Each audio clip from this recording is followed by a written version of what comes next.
There's no growth in the comfort zone and no comfort in the growth zone. They rarely coexist, and comfort feels safe, but it limits potential, and progress comes from stepping really into the unknown and taking risks. Is this thing on? Yesterday's price is not today's price.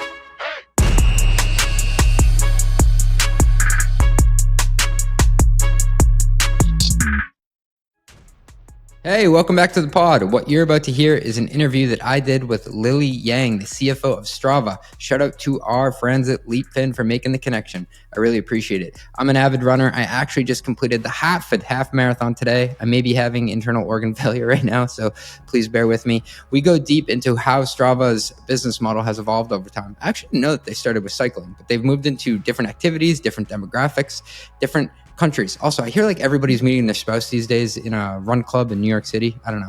That's just the chatter on the street. We talk about retention and how it's key for subscription-based businesses, especially those that are B2C. We look at a active user. How do we define that? The best period to measure churn over, is it monthly, weekly, daily, and how they approach forecasting a consumer business with variability in both user activity and seasonality. Plus, we talk about the conversion rate from free to paid, how you get that right in your model, because there are costs associated with it. It's a key part of the business model. And then we go deep into some career insights that you'll appreciate and why diversity is awesome to have in your C-suite. All this and much, much more after a short word from our sponsors. Okay, serious question for all my accounting pros here today.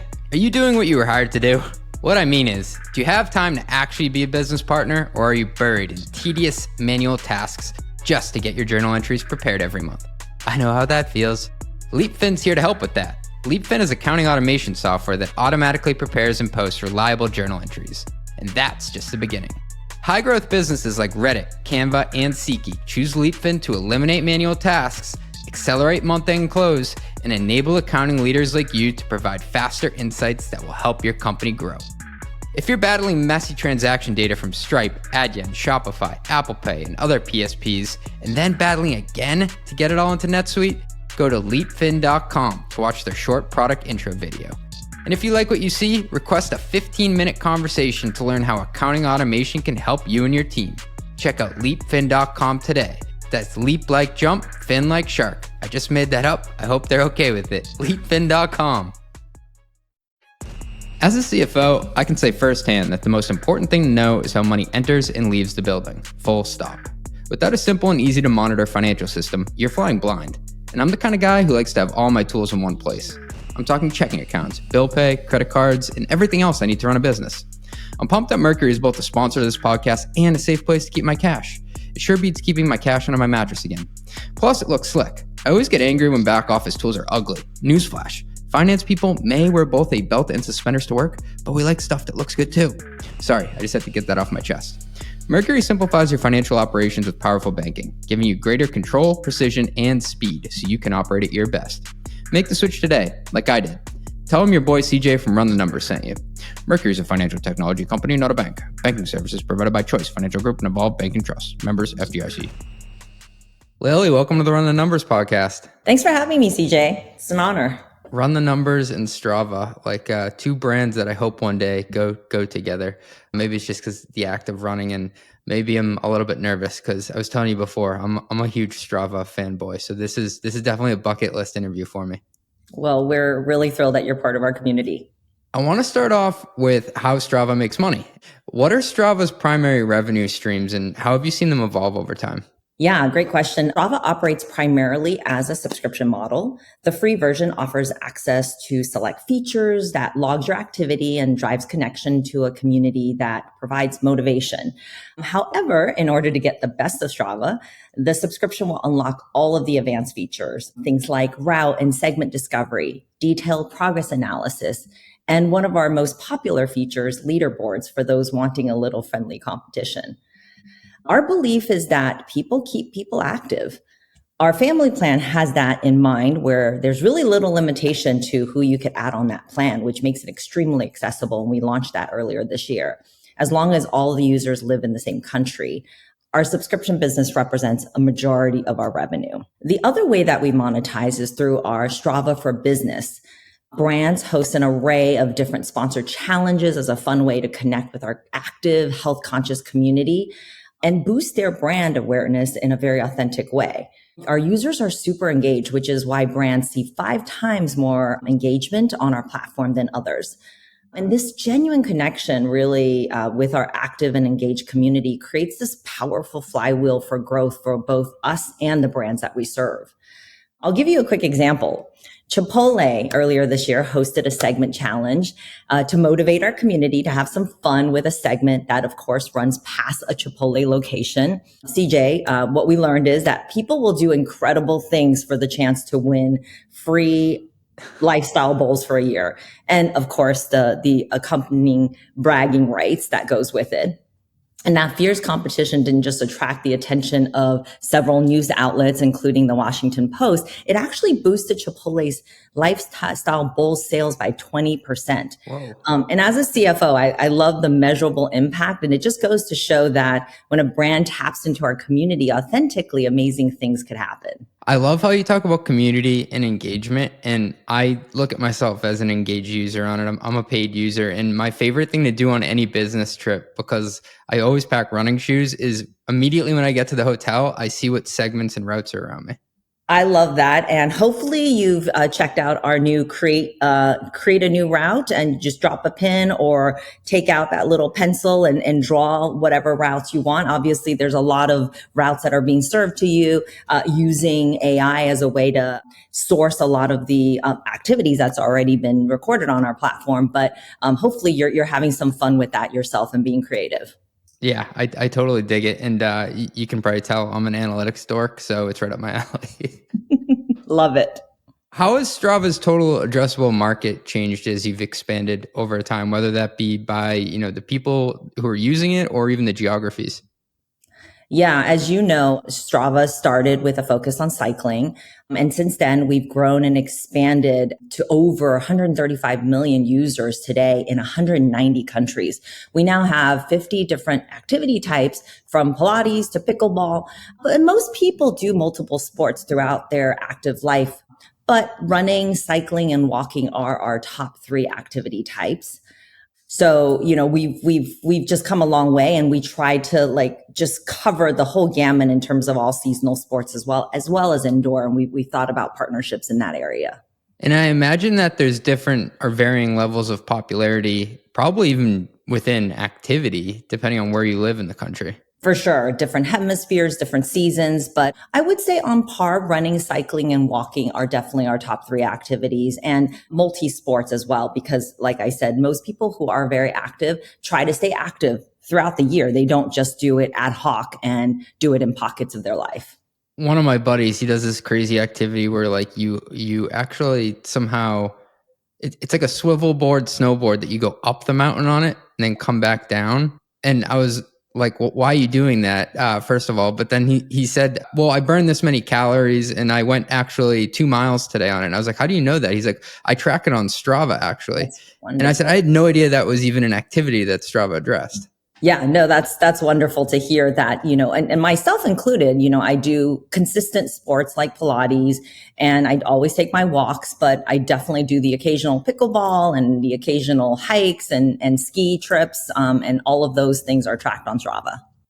How do you view your ideal customer profile? Has it shifted at all, based on age, I guess? Is that even the right way to look at an ideal customer profile? Yeah, definitely. I think it's a very wide range. Our community is very broad and has expanded and diversified significantly since the early days. Like I said, growing from our cycling focus to really supporting the 50 sports types. We're definitely attracting a younger, more global audience with women and Gen Z leading the way. In particular, Gen Z, women are our fastest growing demographic, with many of them identifying as runners. In fact, Gen Z has become the largest share of our new users this year, which shows that we're really resonating with that next generation. Of course, pro athletes still love Strava, and we have over 150 Olympians logging their activities and even uploading their performance and achievements from this past Paris Olympics. And last year, more than 50% of New York Marathon runners uploaded their activity on Strava. And that's the same for London, Boston, and Paris marathons as well. So very, very broad group of people that we're addressing. I'm gonna be a fanboy here for a second, but I was really into the Olympics because I love all the running events. I'm a bit of a psycho weekend warrior myself, where I'm always doing 5Ks or half marathons. But I was actually following Clayton Young and Connor Mance, who were training for the marathon on Strava, and I don't know, it's a cool feeling to feel like you're riding along with somebody and watching them train each day, because it's like an authentic thing. It's not like you can fake that like an Instagram photo. It's like that guy actually ran 18 miles at 6-minute pace for today's training. Yeah. We love to hear that. The parasocial is such a real motivation for our community. In fact, I don't know if you followed the Tour de France as well, but you were able to kind of see who was like on the leaderboard that day and then the next day. So it was like kind of pivoting as the event was going on. One of the funniest things I saw, I think it was 2 years ago for the Tour de France, the guy who won it, it had his Strava thing, but it just said like afternoon ride. It didn't say that it was like cream of the crop event. Yep. That's one of the beauties of a very authentic community. It's like it's humbling. And it's neat that you can see like your brother who's working out as well as an Olympian side by side. So it has that ability to feel motivating, but also relatable, which I think you really don't get from a lot of other apps, especially fitness ones. That's right. So I wanna get your take on run clubs, specifically in New York. So I have a friend in New York who's a part of a run club, and I told him I was interviewing you. I heard this stat that like if you're trying to meet a partner or a spouse, it's like the number one place you meet them now is like on a dating app. Number 2 is at work. Number 3 is in like a New York run club. Yeah, CJ, as you state, run clubs are having a cultural moment right now. I'm sure we've all read it in the various coverages, news outlets about this. You know, I think they said Gen Z's trading the bar for the run clubs, and they're a great example of how Strava can bridge the digital world with an in-person experience. Runners can find a run club, a local run club, or an event, connect with others, and then take that connection with a physical run with an in-person experience. And after that run, they could hop back on Strava to share that experience by adding details like videos and pictures, or connect through our direct messaging feature. And you could do that all over again the next round and celebrate it with your club and memorialize the event and have a really great memory to just be able to look back on after all of your activities. Lily, you mentioned it before with Chipotle. I love that one, by the way. What role have brand partnerships played in expanding both kind of like who your product reaches, but also all revenue streams? I have to imagine there's some sort of commercial element to these brand partnerships. Definitely. They're a very important part of Strava. While subscription is a majority of our revenue, brand partnerships is a strategic lever for us. As I shared previously, we've connected with some of the world's most recognizable brands that you naturally assume are on Strava, like the Brooks and the Nikes, but even some surprising ones like Cash App, who is currently hosting a challenge. No way. Okay. Yes.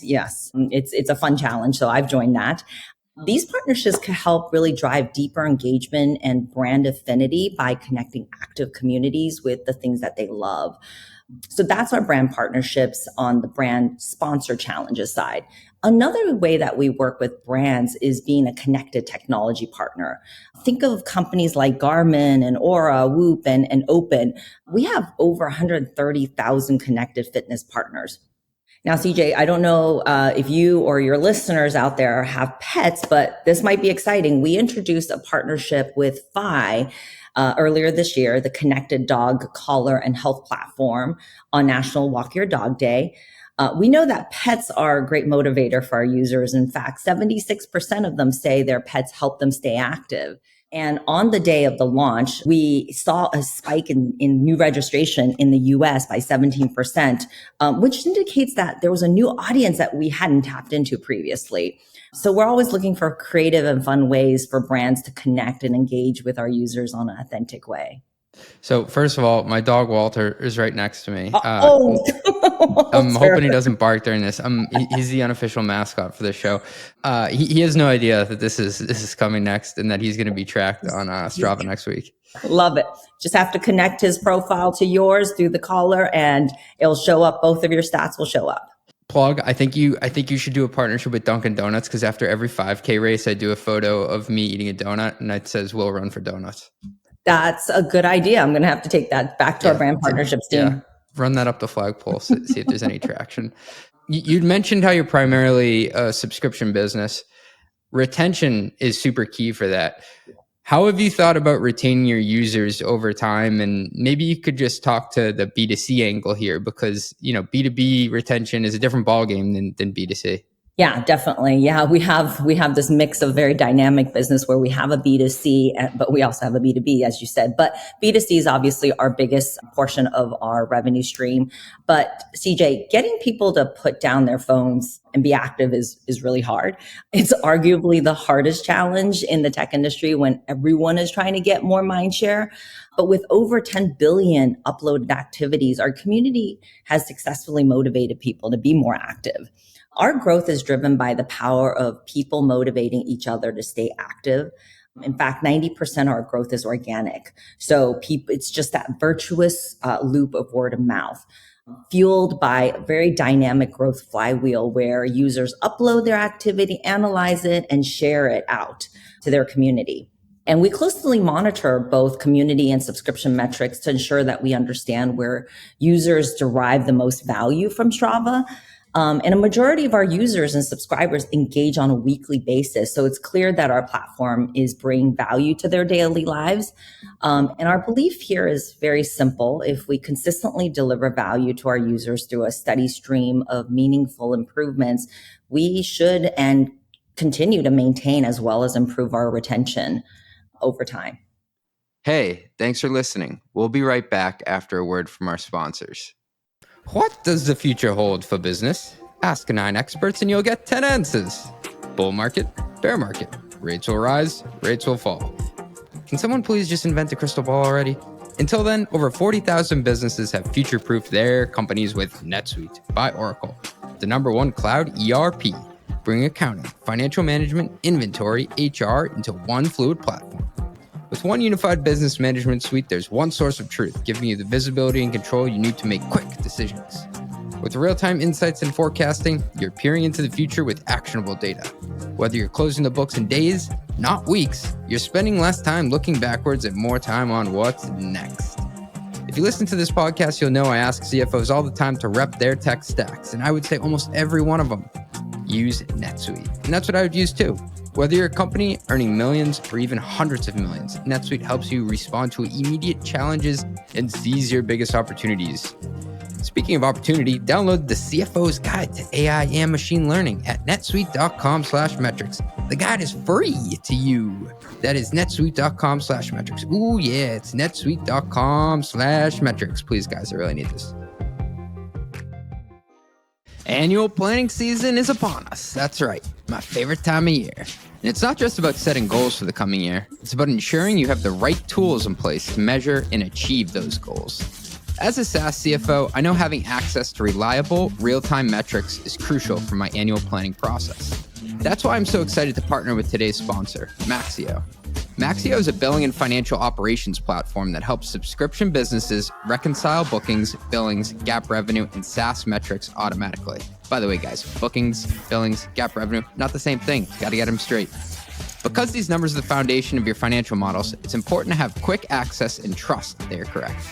Don't let the complexities of SaaS finance and accounting slow you down. If you want to start 2025 with the right tools, check out Maxio by visiting maxio.com/run the numbers. That's maxio.com/run the numbers. Request a demo through our link to support the podcast, ya boy, and receive a 10% discount on your first year with Maxio. That's maxio.com/run the numbers. maxio.com/run the numbers. Please, guys, I really need this. Does gamification to a certain element, and I don't know if that's a good word, bad word in this aspect. You can correct me if it has a different connotation to it, but like I think of a company like a Duolingo where they gamify the like, have you logged in every day to study or do your new Streaks. words? Like I imagine with running, you can gamify that with the streaks. For sure, for sure. It's something, it's funny that you mention it. Both of our chief product officer and chief technology officer who joined us earlier this year, both came from gaming, one from Epic Games, the other from Zynga. So, I wouldn't be surprised if gamification, more gamification. We kind of think about our brand sponsored challenges as essentially a gamified way to engage and motivate our community because they get to goal themselves, complete an activity, and then engage with the brands to receive a reward. So we already think of that as a sort of a sticky flywheel for people to engage in a more fun way. But I definitely think that it's something that we are exploring more of to continue to just keep people active. How do you define an active user? That's always a debate at companies. What's the definition of an active user? Yeah. Ours is pretty standard in terms of a monthly active user is anyone who's logged into a platform in the past 28 days and taken one of the actions of viewing their activity, the feed, or uploading an activity. So while Strava is a digital app, though, we like to think of ourselves as an app that supports our users to do rather than just scroll. And one of the stats that we're really proud of is for every 2-minute users spend in the app, they actually spend an hour being active. And it's kind of counterintuitive to how most other digital apps think about. Yeah, that's completely the opposite. Exactly. I noticed you said monthly active user. Some social networks, and I know you're not per se a social network, but you have a social network aspect to it, track daily active users. How do you decide which one has more signal to track? Yeah, such a great question. So, for our community, we look at churn and activity on multiple different timeframes: daily, weekly, and monthly. But I think generally speaking, for investors, they all, for comparative, they look at daily or they look at monthly. So we track those as well. But since most of our users actually engage on a weekly basis, we index towards the weekly active user to sense check, and then we sense check the other ones.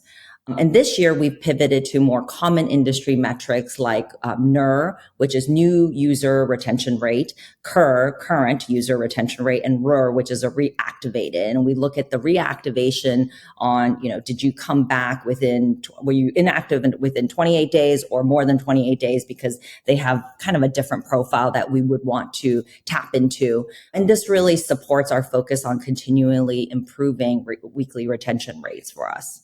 This is so cool. Do you mind saying more about NUR and CUR? How you look at both of those and what signal it carries? Yeah, so a NUR would be a new user would log on, and within the first 7 days, the first week, we would see, are they being retained? And once they are retained, they would move into the CUR bucket, which is the current user retention rate. And then for a new user or a current user, if they churn out after that week, they would move into the RUR bucket, which is the reactivated bucket that you're going after. And again, we split that between the 28 days and more than 28 days that you're not active. So we look at kind of experimentation, and we look at activities as well as engagement in all of these buckets to really ensure that we're targeting the right motivation to get that user to continue to retain. I love that because it allows you to take distinct actions within both of those buckets to better ensure retention. And so to give an example at my company, so it's a marketplace for car parts. And we know that if an auto garage can get to 5 orders within 7 days, it's like 98% retention. But if it takes longer than that, it drops to like 75. And so we have targeted actions within that first 7 days to get you to 5 orders, because after that, you're not on autopilot per se, but you have a much, much statistically higher chance of retaining over time. That's right. And there's so many things that we look at within each of those cohorts, essentially, is like, how many people are you following? How many kudos are you giving? And that has so many implications to whether you're going to continue to retain or not.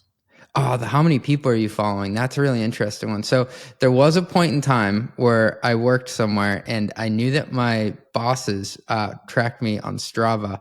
And Oh, sometimes I would go out of my home office to go for a run at like 10 or 11 a.m.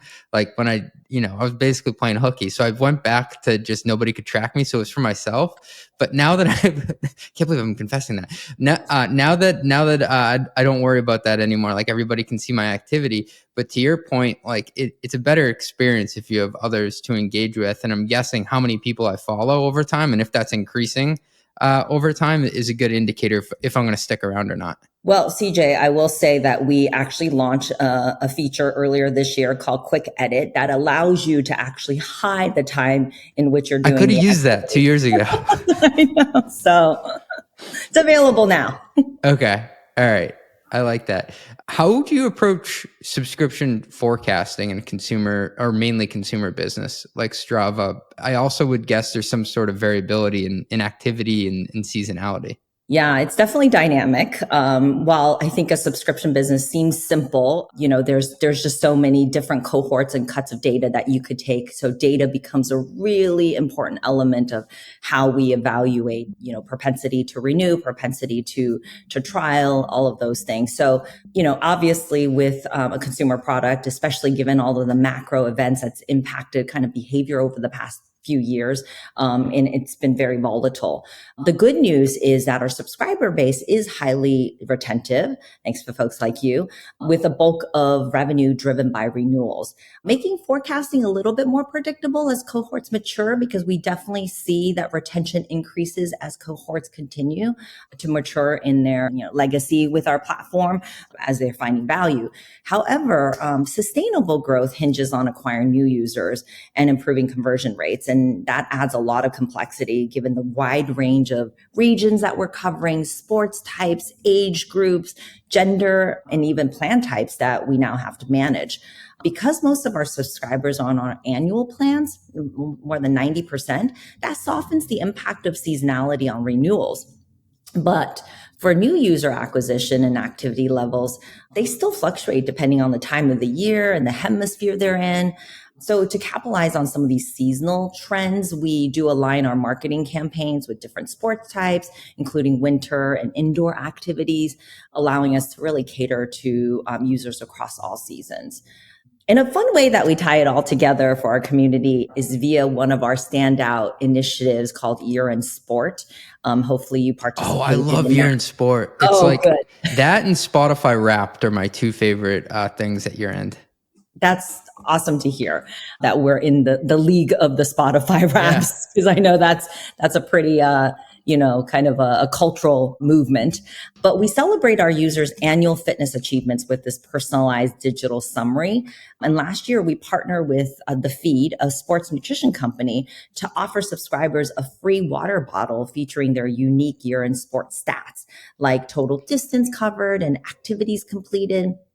And I really liked how it served as a tangible reminder of their personal fitness journey and provided something physical that they could look back on as they're, drinking their water over the next year. And that showed their commitment and progress over the year. Totally. You mentioned forecasting based on cohorts. Stupid question. Is cohort it's like a fancy word for group for the benefit of listeners, but is it just when you start or does it go deeper than that?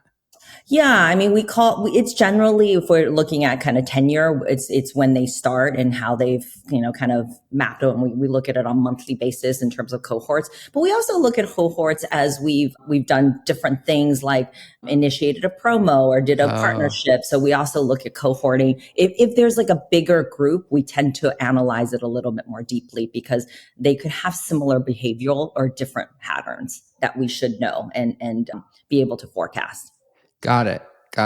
I just can't imagine having a forecast for that many users over time, but I guess breaking it into cohorts allows you to come up with behaviors that makes it less daunting. Yeah, and definitely, we look at things at more of an aggregate level as a first step. And then if we need to break it out, we will. Otherwise, I think the models would just be like out of control. Yeah. And then do you report it back in terms of ARR and MRR? Is that like the revenue cut of it?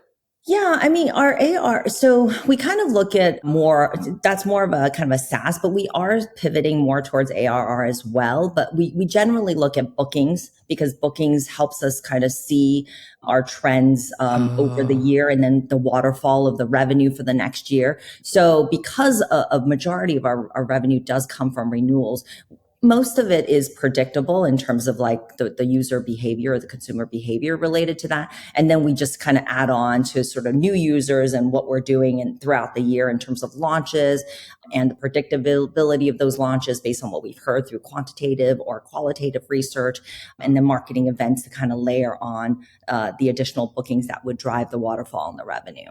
I would have never thought that it was booking. So this is a really cool insight. So I'm on an annual plan. So I guess my booking is prepaid annually, and then it renews to be prepaid annually every year after that. That's correct. Okay.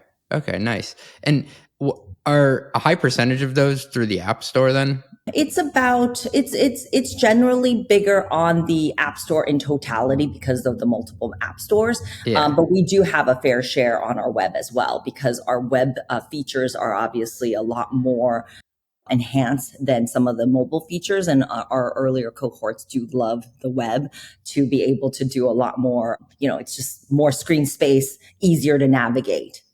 Yeah. More screen space, export to Excel so I can do my own analytics on it and There whatnot. you go. Create your own fitness scores. Exactly. I have my own algorithm, Lily. I don't want anybody I else to know don't about doubt it. it. Speaking of having your own algorithm, sorry, sometimes I get distracted.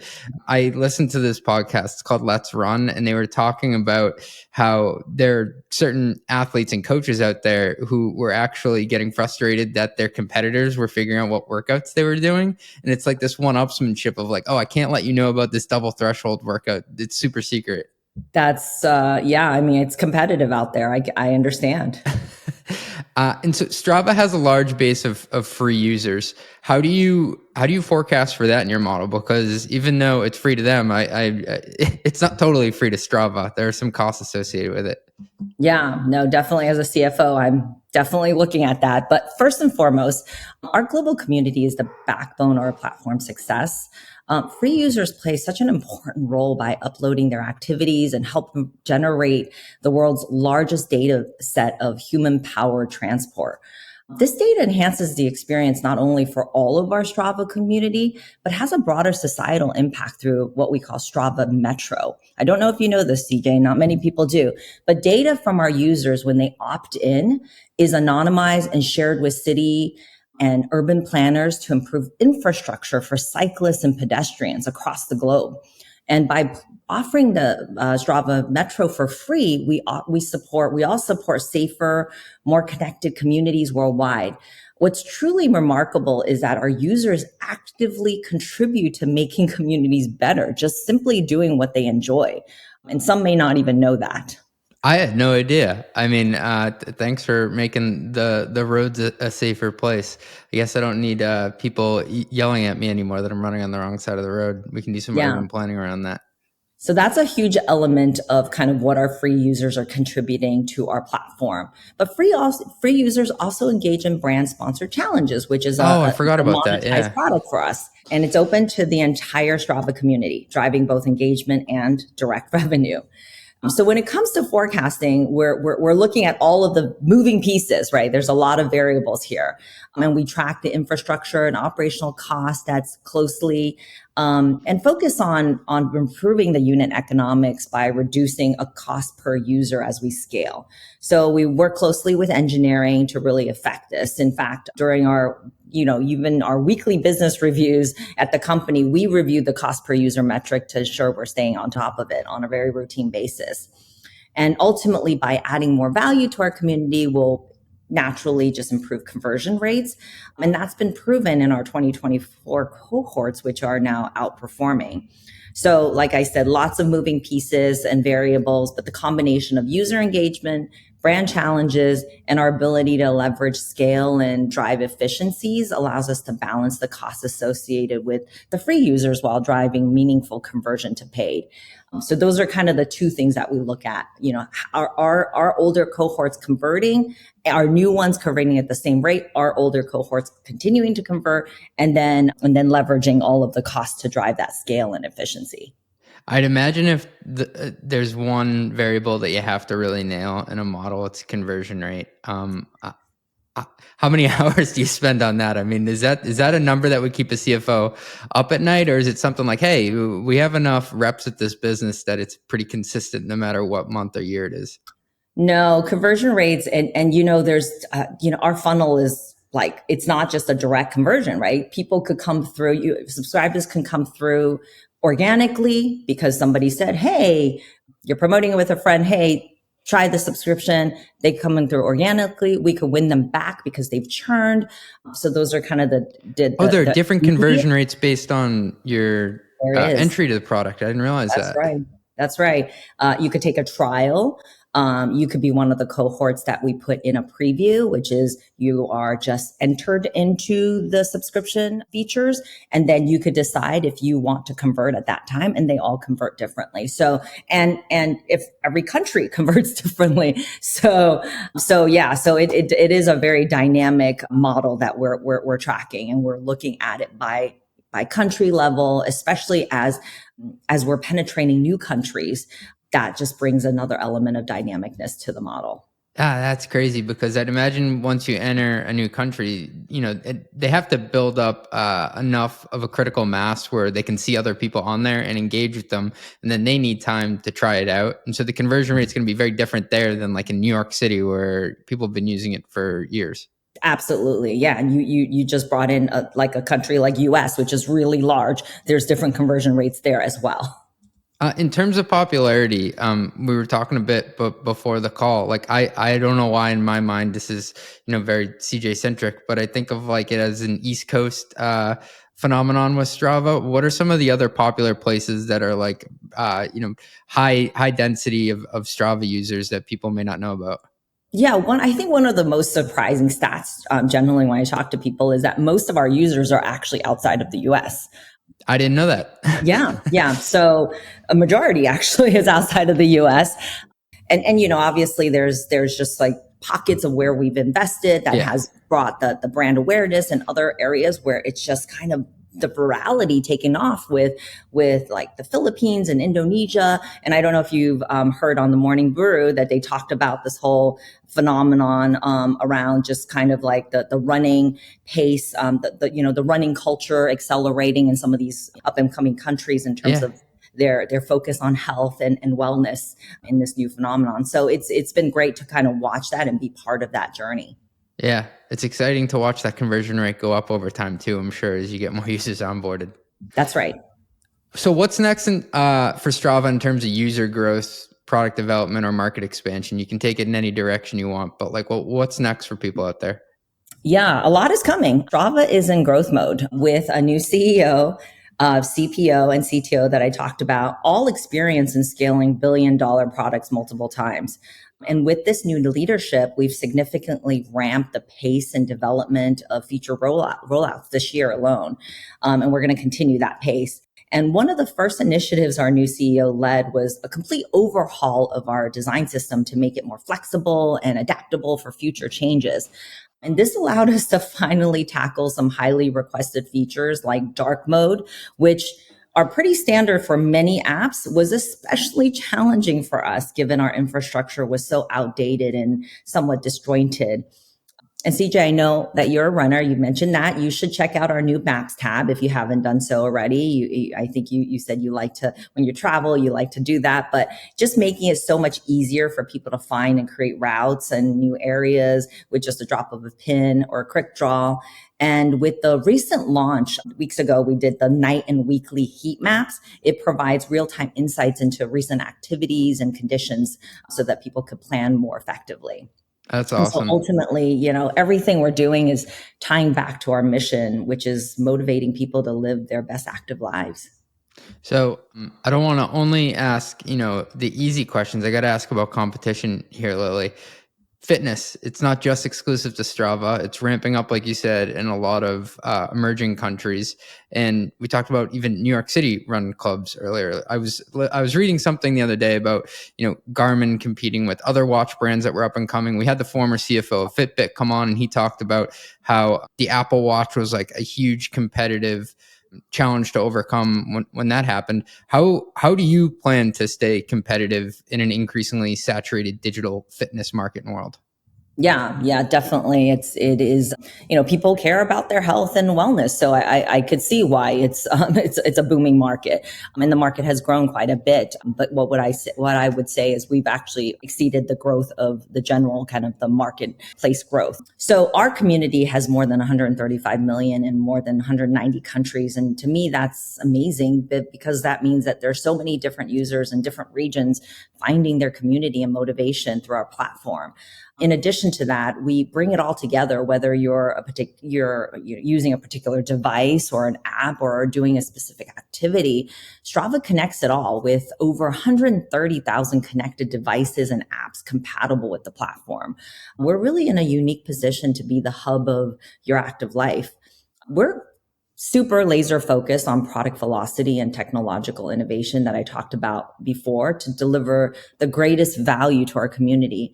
For example, we just this week, I think, we launched a public beta of our athlete intelligence, or actually it was last week, sorry, that uses AI to distill your workout data into personalized and simple to digest insights. This helps subscribers better understand their workouts and how they're progressing in their active journey. What's so cool about it is it actually takes all of your previous activities and data into consideration as it's giving you the current insights now.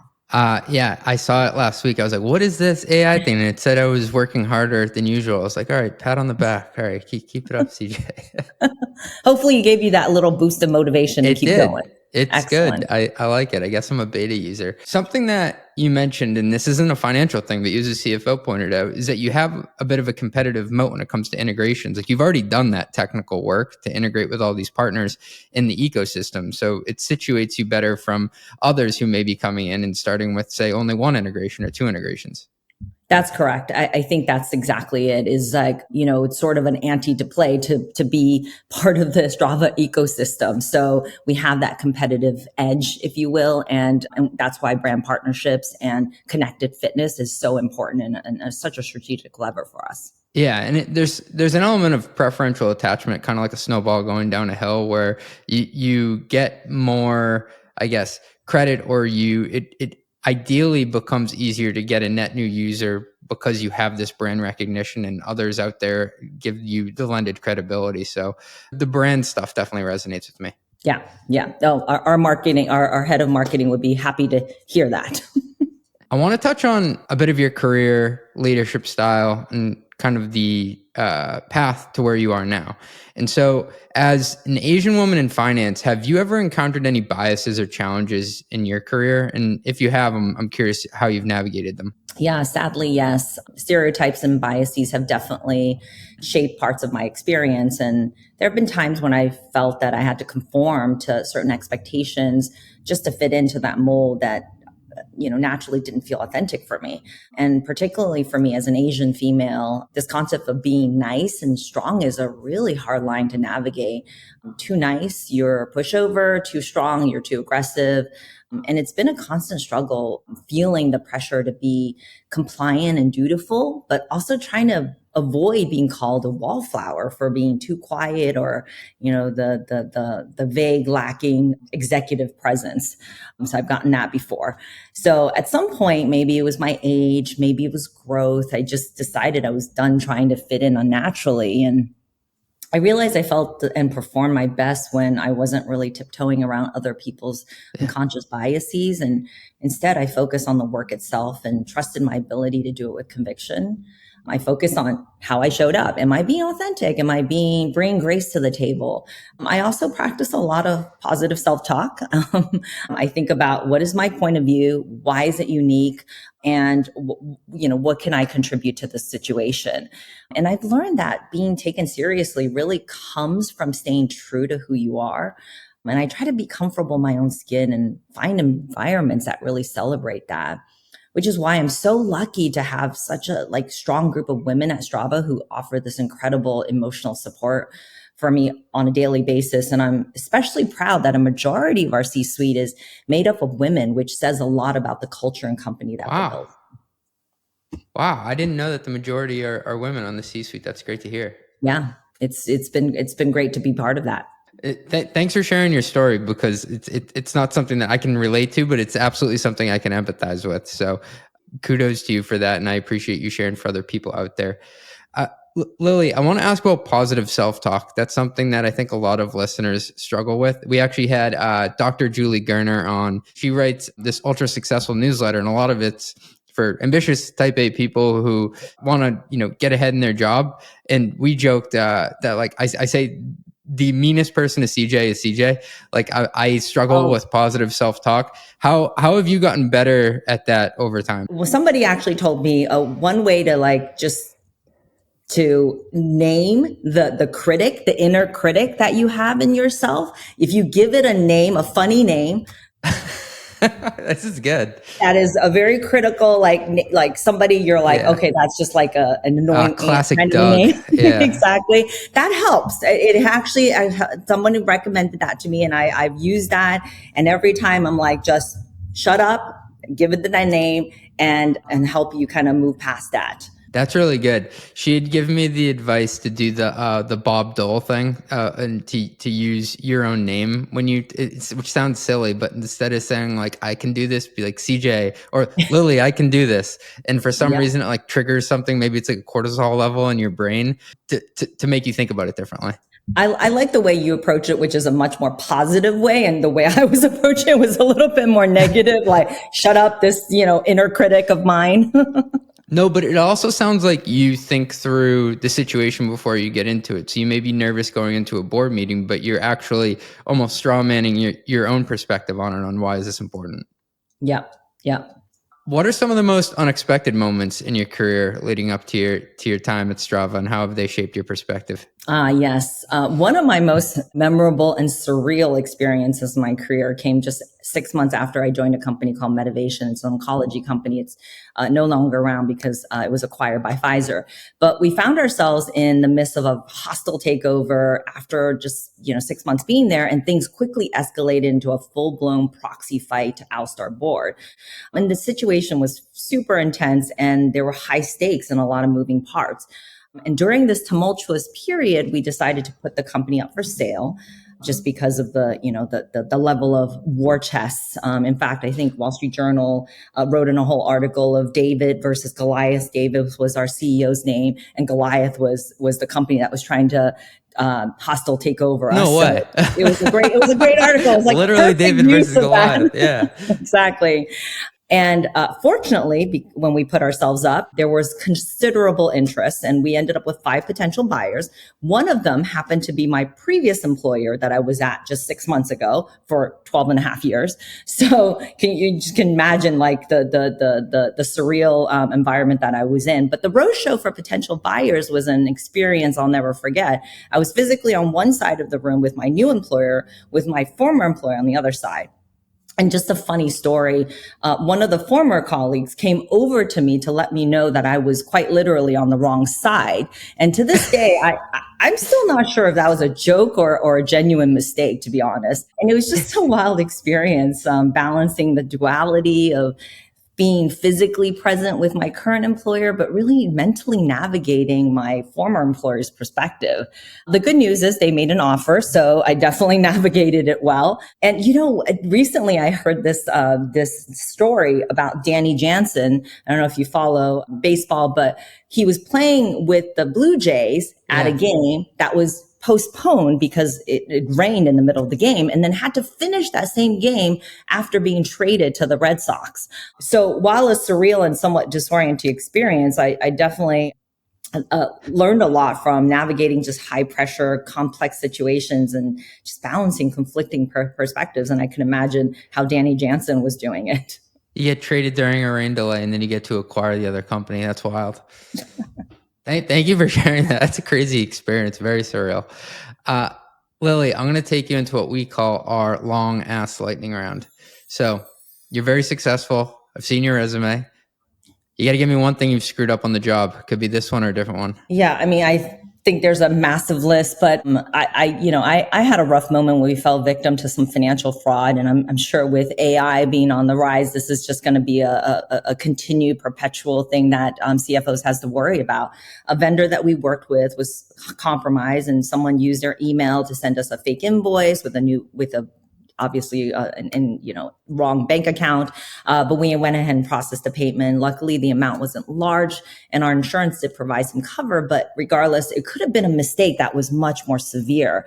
And even though it wasn't deemed a super significant issue in the company, I felt it was really important to just run with bad news to our audit committee as well as our management team. And they really appreciated that transparency, quick response, and accountability to the situation. And we really turned that situation, a really challenging one, to a valuable learning opportunities. And which is why I always tell my team, always run with bad news. I'm really glad that you brought that up, because there are probably a lot of people listening right now who are in one of two camps. One, it happened to them and they're embarrassed by it and don't want to talk about it. Or two, they're thinking like, I'm so smart, that would literally never happen to me. But the truth is, like, it happens to everybody. It's happened to me before. Luckily, the check didn't actually cash, because by the time they found it, they must have scammed other people and they shut down the bank account.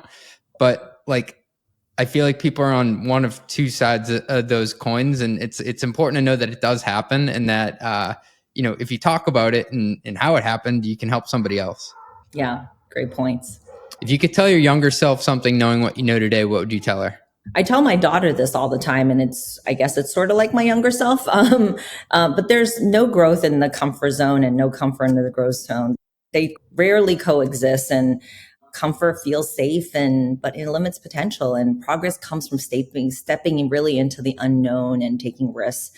And while it's not easy, it's where transformation and resilience building happens. In fact, I told myself this when I heard about this opportunity. At first, I was like, "Oh gosh, I don't know." There's like an impressive. I went to your list of all your previous guests, and I'm like, "Wow, an impressive lineup." But I was like, this is going to be fun, and it's proven to be that. That's awesome. Well, thanks for coming on. I was worried you were going to be too big time for the podcast, so it goes both ways. Never. Can you walk me through your finance software tech stack? What do you use today to get the job done? Yeah. We have, for recorded report, we have NetSuite and Flowcast. For procure to pay, we use Zip and Mesh. Hire to retire, we're all integrated on Workday. Order to cash, we use Leapfin. Planning is our newest tool. We're actually in the middle of implementing Abacum, and we use Avalara for indirect taxes. That's awesome. Shout out to Leapfin. They've been growing a lot, and thank you for the introduction. So they got us connected. Excellent. Last one I got for you. What's the craziest thing you've ever had someone try to expense? Okay. The most outrageous, I would say, is an employee using their corporate credit card to fund a trip to New York that was unauthorized. And we later found out that it was for a job interview with another company. So needless to say, they ended up needing that new job. I was going to ask, was it for New York Run Club? Because then maybe, I don't know. This did not happen at Strava. So yeah, that was a one-way ticket. Yeah, exactly. All right. I tell terrible jokes. Lily, thank you so much for joining the podcast. This has been, like I said, a bucket list interview for me, so I appreciate it. I'm so honored to be here. So thank you so much again for having me. Run the Numbers is a mostly LLC production. Yelling an intro by Fat Joe. Artwork by some AI thingamajig. Podcast and video editing is done by Cleancast at cleancast.io. Nothing said on this podcast is intended to be business or investment advice. It's the sole opinion of me, a guy who feeds his dog too much ice cream and has a history of net operating losses, LOL. If you like this podcast, please hit subscribe. It would mean a lot to me. And also check out mostlymetrics.com. That's my newsletter where I explore business models and financial metrics. Thanks for riding with me. Share this with your friends. Peace.